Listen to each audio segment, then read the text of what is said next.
It's 3:14 in the morning. Your house is dark, the street is silent, and somewhere outside your window, a bird is singing. Not chirping, not alarming. Singing. Full-throated, deliberate, complex. A real song, the kind that belongs to noon, to spring mornings, to light. And you are lying there, fully awake, staring at the ceiling, listening to a sound that has no right to exist at this hour. Your first thought is practical. Is it confused? Did a streetlight trick it? Is something wrong with it? Your second thought is quieter, more honest. It almost sounds like it's singing for you. But you don't say that out loud, because you don't have an explanation. Most people never get one. They write it off, roll over, try to sleep again. But here is what nobody tells you. That bird is not confused. It is not broken. And it is absolutely not singing into nothing. It is responding to something specific, something measurable, something real. And some of that something is you. Most people assume it's an accident, a malfunction, a confused internal clock scrambled by a porch light or a passing truck. But the reality is far more specific, far stranger, and far more connected to your yard than you have ever been told. Stay until the end of this video, because the final section is going to change the way you hear that sound forever. What that bird is doing at 3 in the morning is one of the most deliberate behaviors in all of bird science. And once you understand it, you will never lie there wondering again. Welcome to the bird mind. Let's start with what the science actually says about birds and night. Every bird, every single one, operates on a biological timing system called a circadian rhythm. It is driven primarily by light, specifically by a hormone called melatonin, produced in the pineal gland. In the absence of light, melatonin rises, neural activity slows. The bird enters a state of torpor, not quite sleep, but a profound physiological quiet. In full darkness, most birds do not sing. They do not move. They wait. But there is a second system, a parallel clock, one that operates completely independently of the standard light-dark cycle. Scientists call it the circalunar rhythm, and it responds not to the sun, but to the moon, not in a vague poetic way, in a measurable, hormonal, neurological way that researchers have now tracked across more than 40 species, including the common nightingale, the European robin, the American song sparrow, and the blackbird. When moonlight crosses a specific luminance threshold, roughly equivalent to 25 to 30% illumination, the photoreceptors in a bird's eye trigger melatonin suppression at a level the brain interprets as partial dawn. The body is in darkness, but the biological clock says otherwise. And in that gap, in that conflict between what the body expects and what the eye is reporting, the bird wakes up, not confused, not malfunctioning, activated. This is not a glitch in the system. This is the system doing exactly what it was designed to do. For millions of years, before electric light, before human civilization, before cities, the moon was the only reliable source of light between dusk and dawn. And the birds that could read that light, could sing by it, compete by it, defend territory by it, had an advantage that compounded across thousands of generations. Your bird's 3 a.m. song is millions of years old, and it knows exactly what it's doing. Not every bird does this, and that specificity matters. The species that engage in genuine nocturnal singing, complex sustained melodic song, not alarm calls, not fragments, share a very particular profile. They are territorial males, almost without exception. They are species with exceptional vocal complexity, birds whose repertoire contains dozens or even hundreds of distinct phrases, each one carrying specific information about identity, location, and competitive strength. And they are species whose social competition is so intense, so relentless, that 24 hours of daylight is simply not enough time to defend everything that matters to them. During peak breeding season, a male nightingale will sing continuously for 6 to 8 hours through the night, not intermittently, continuously. A male American robin in an urban environment has been recorded beginning its song as early as 2 a.m., hours before the first measurable biological signal of dawn. A song sparrow living near artificial light will extend its singing period by up to 4 additional hours compared to its rural counterpart. Why? Because the acoustic landscape of night is a completely different competitive arena. In daytime, especially in the minutes around dawn, the sonic environment is saturated. Scientists call it the dawn chorus. Every species broadcasting simultaneously, layered in frequencies that overlap and compete and bury individual signals in a wall of sound. At 3 a.m., that wall is gone. The channel is clear. And physics does the rest. Sound travels differently through cold, still air. The thermal gradients that scatter and absorb daytime audio are absent. A bird's song at 3 a.m. can carry 3 to 4 times the distance it would at noon. Your bird isn't singing to an empty yard.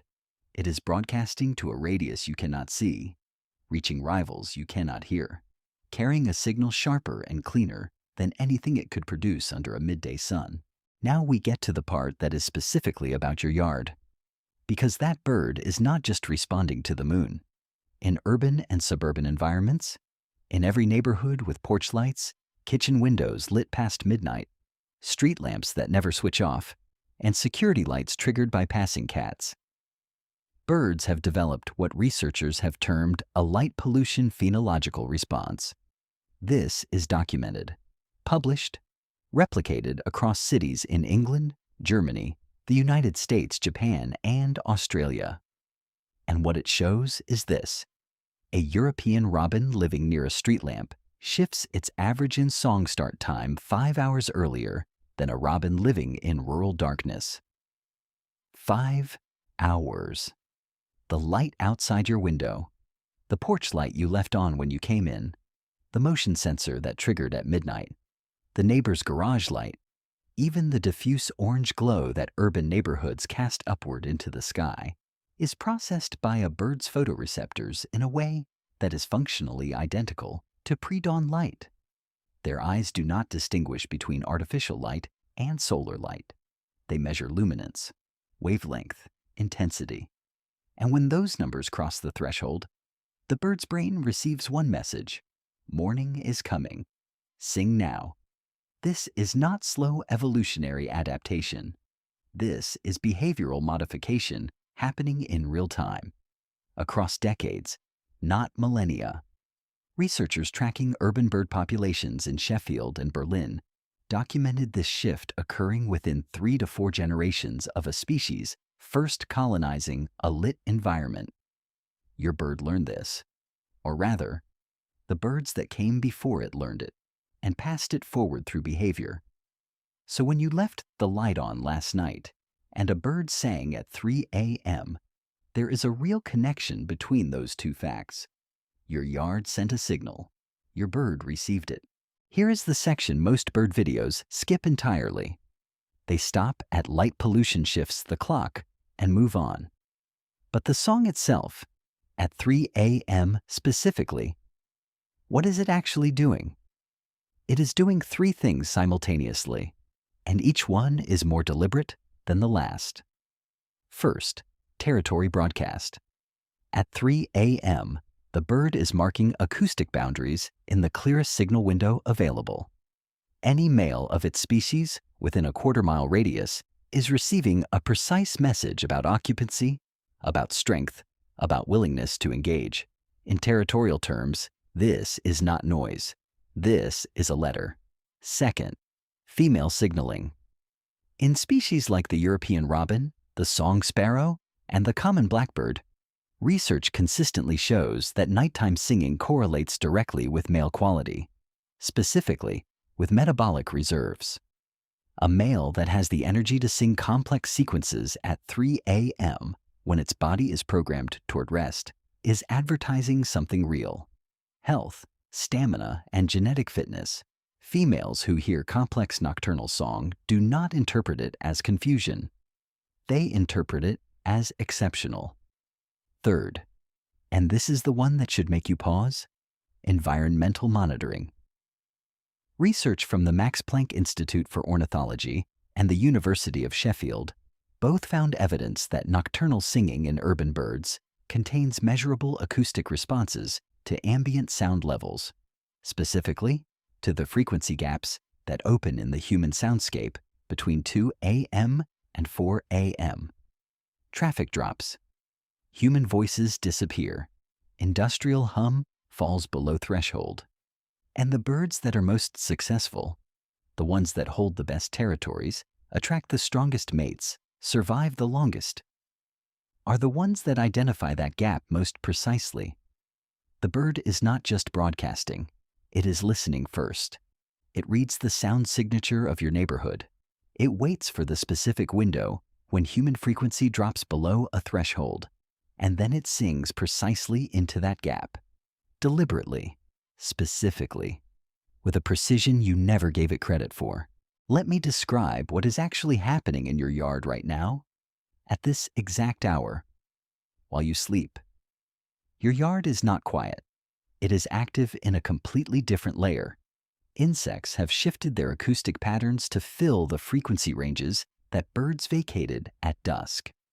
Bats have completed their primary hunting circuits and are now navigating by memory, tracing routes they have flown thousands of times. And one or two birds, your birds, are sitting on perches they have used for years. Specific branches, specific fence posts, specific corners of specific roof lines. The same ones, night after night, season after season. They are not restless. They are not afraid. They are awake in a precise, deliberate way. The way a musician arrives early before a performance, quiet, still, aware. And in the minutes before the song begins, something remarkable is happening inside that small body. Testosterone surges, not gradually, sharply.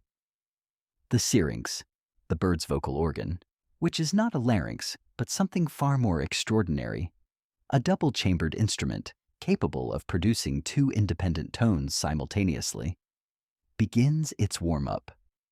Micro-vocalizations so soft they barely register, a tuning of an instrument that evolution has been refining for 60 million years. And then the bird opens its throat and sings, not because it is lost, not because it is broken, not because a streetlight confused it, because it knows exactly what it is doing, because the silence opened, because the channel cleared, because everything, the light, the temperature, the acoustic gap, the hormonal cascade, aligned. Because this is exactly the moment it has been waiting for. I want you to think about something. You have lain awake at some point in your life at 3 a.m. Maybe it was grief. Maybe it was worry about something you couldn't solve. Maybe it was just the particular quality of that hour. The way 3 a.m. sits between yesterday and tomorrow in a way that feels exposed, raw, unprotected. And in that moment, in many of those moments, you may have heard a bird sing outside, and you may have felt something shift. Not because you were being irrational, not because you were projecting emotion onto a small animal that couldn't understand you. Because the bird was doing something real. It was choosing the silence. It was monitoring the soundscape of your neighborhood until the human frequencies dropped. It was waiting, with patience that is almost architectural, for the exact acoustic window to open. And then it sang into the space that your world had vacated. There is a reason that sound reaches you differently at 3 a.m. There is a reason it feels like it was placed there specifically, because in the most literal acoustic sense possible, the bird waited until the noise stopped, and then it found you in the quiet. It's 3:14 in the morning. Your house is dark, the street is silent, and outside your window, a bird is singing. You know now that it is not lost, not confused, not a malfunction. It found the gap.